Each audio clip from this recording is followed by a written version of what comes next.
¿Cómo están, muchachos? Espero que se encuentren muy bien. En esta ocasión seguimos con el tercer paso. En este tercer paso, ya saben, yo les comenté que tiene varios puntitos. Y hoy vamos a ver el punto de tipos de contexto. Ese es el punto de hoy. Vamos a profundizar un poco al respecto, porque la semana pasada, si se acuerdan, vimos un poco acerca del contexto como tal. Y profundizamos un poco al respecto y nos preparamos para lo que vamos a ver hoy.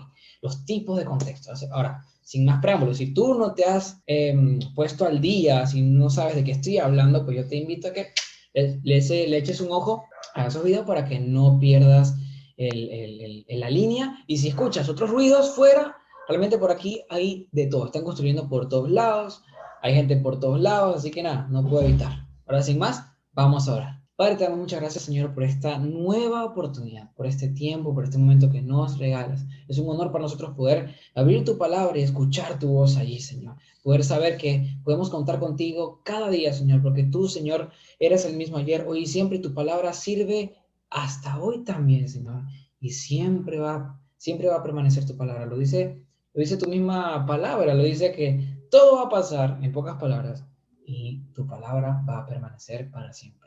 Permite, Señor, que este sea un tiempo agradable, que podamos aprender muchísimo. Úsame, Señor, que sea tu palabra nada más expuesta acá, Señor, y nada, ayúdanos estos pasos que estamos aprendiendo, Señor, para poder estudiar bien tu palabra. Bendice a mis hermanos y que podamos pasar un tiempo agradable y de mucho aprendizaje. Permite que lo que aprendemos, Señor, lo podamos poner en práctica y compartir con los demás. En el nombre de Jesús, gracias.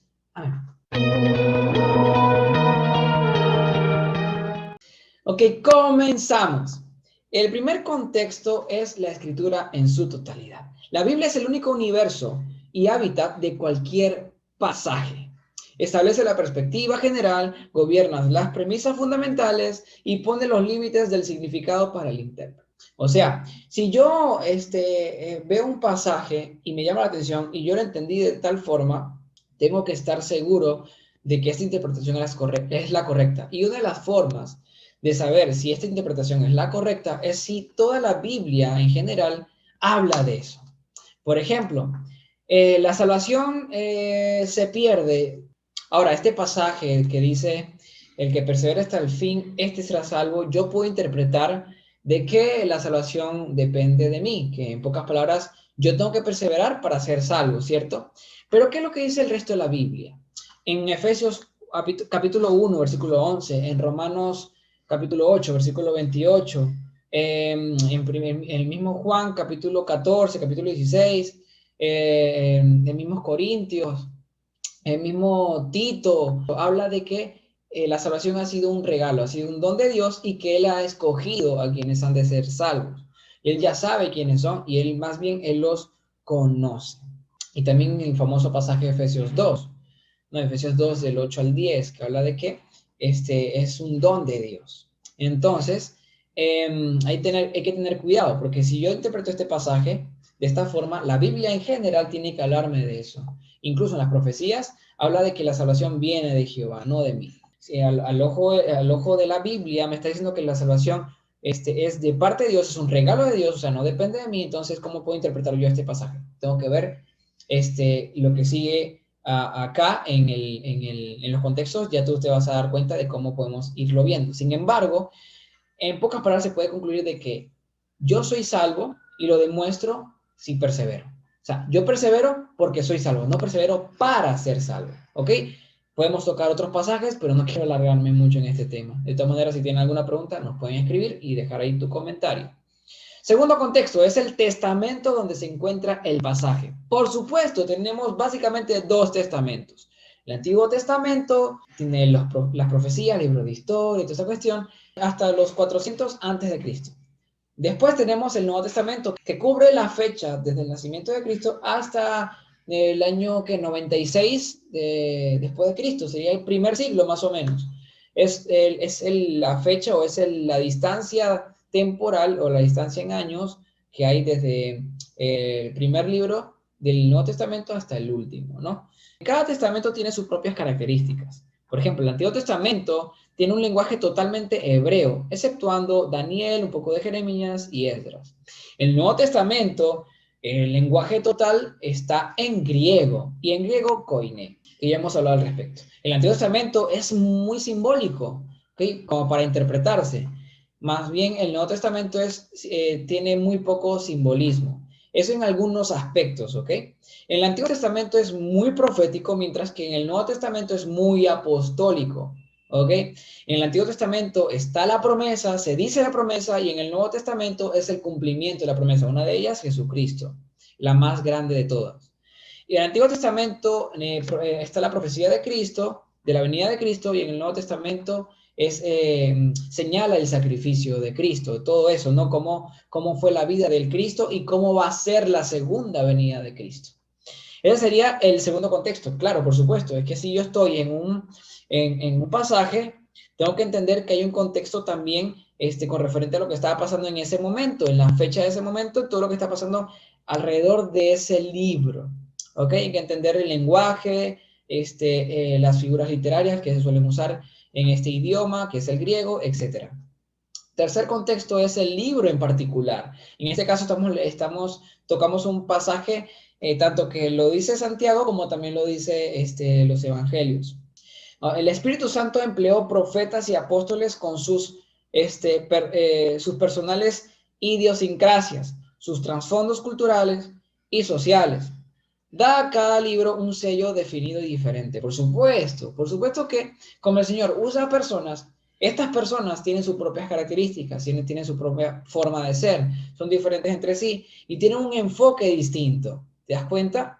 El enfoque del Evangelio era mostrar el cumplimiento de las promesas y las profecías hechas por, valga la redundancia, por los profetas del Antiguo Testamento y cómo se cumplieron en Jesús. Y obviamente mostrar quién era Jesús y quién fue el Cristo, que todavía es, ¿no? No es que ya fue.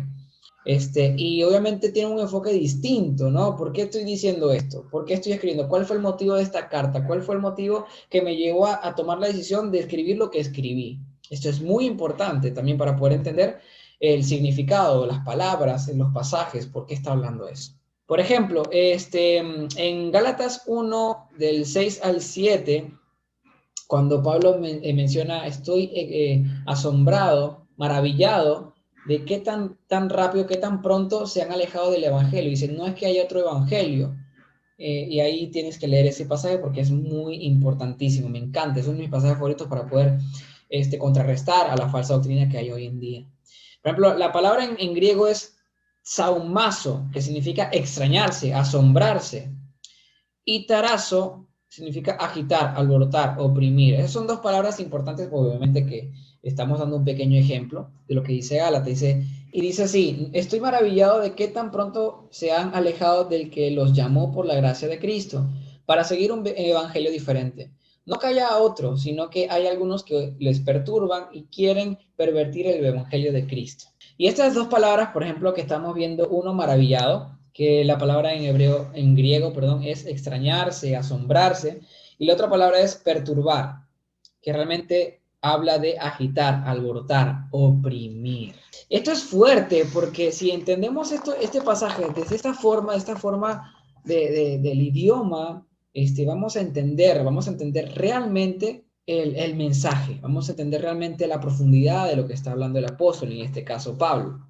Entonces, bueno, es importante tener en cuenta el libro, para qué fue escrito este libro, qué es lo que está pasando en Gálatas. Gálatas es un libro que Pablo usa para contrarrestar a los judíos que intentan de alguna forma judaizar a los cristianos, haciéndolos cumplir la ley de Moisés, entre otras cosas, rituales, bueno, cosas, ¿no? Que ya habían dejado de ser necesarias por el sacrificio de Cristo. Entonces, Pablo habla de esto constantemente y ese es el enfoque de esta carta. ¿Te das cuenta? Entonces, al leer esto, obviamente vamos a entender, si entendemos el contexto, vamos a entender lo que está diciendo Pablo. Cuarto contexto, dice lo que antecede y lo que sigue al pasaje. El material que antecede es como un radar que guía al intérprete en su acercamiento y el material que sigue es el radar que le guía en su salida. Si yo conecto un pasaje y lo aíslo de su contexto, de todos los versículos que están antes y los que están después, voy a tener muchos problemas. Por ejemplo, el pasaje que les mencioné, de que aquel que persevera hasta el fin, este será salvo. Si yo entiendo el contexto, empiezo a leer el contexto, me voy a dar cuenta que no está diciendo que para ser salvo necesito ser perseverante. No, sino todo lo contrario. Y está hablando de otras cosas también. Así que yo te invito a que puedas investigar eso. ¿Ok? Busques en internet tal versículo y tal, y te pongas a leer, te pongas a investigar, siguiendo estos ejemplos. Ahora, para terminar, en el estudio del contexto se deben tomar en cuenta unos 5 pasos básicos realmente que te pueden servir para estudiar el contexto y poder entender una palabra en particular, un pasaje en particular. Paso 1, tienes que ignorar la división moderna en capítulos y versículos. La Biblia en su comienzo, como se escribió la Biblia, en realidad no se escribió la Biblia en una sola fecha. No es que hoy voy a escribir la Biblia, entonces empecé a escribir Génesis hasta Apocalipsis. No, no pasó así. Pasaron miles de años para poder tener esta compilación de libros. Hay algo particular en el idioma hebreo, y en el griego también es entonces, es que no hay divisiones entre párrafos, frases, no habían versículos, no habían capítulos, es todo toda una pasada, nada más. Entonces, nosotros tenemos que ignorar eso, lo de las divisiones modernas, porque lo que hicieron fue simplemente organizarlas de cierta forma. Tenemos que tener cuidado porque hay veces que un capítulo termina, pero realmente no terminó la idea, sino que la idea se sigue explicando en el siguiente capítulo. Entonces, hay que tener mucho cuidado. Entonces, ya saben, ignoren esos capítulos, simplemente usen su buen juicio y cuando ustedes vean que cambió la idea, bueno, paren allí y estudien la primera idea. ¿Qué fue el primer mensaje? ¿Ok?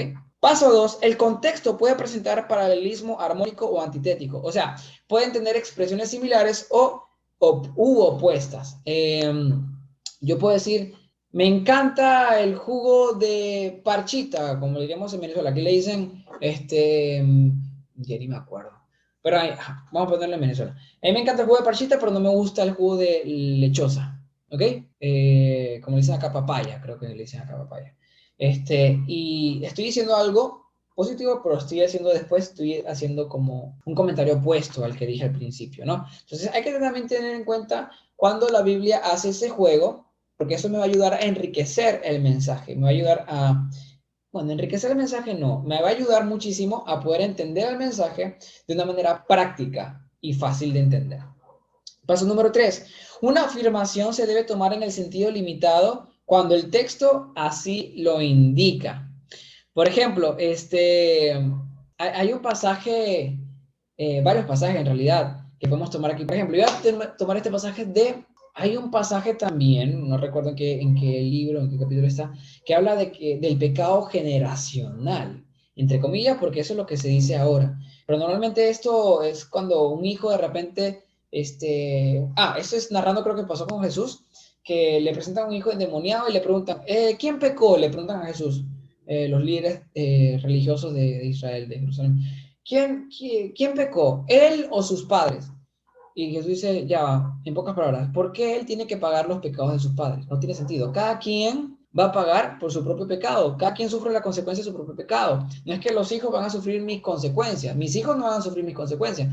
Ahora, una cosa es que de repente yo haya sido un borracho y mis hijos nazcan con ciertos defectos, ¿no? Físicos por culpa de estos químicos, de estas cosas, mezclas raras que yo he tenido porque yo he consumido demasiado alcohol. Esa es otra cosa. Ahora, paso número 4. Hay cosas en que el contexto inmediato es lo único que puede aclarar el sentido en que una palabra dada es usada. O sea, el contexto inmediato nos ayuda a entender el significado de una expresión o una palabra. Ahora, cuando Jesús está mencionando la Santa Cena, ¿se acuerdan? Dice, en este vino, pues esta copa, es mi sangre.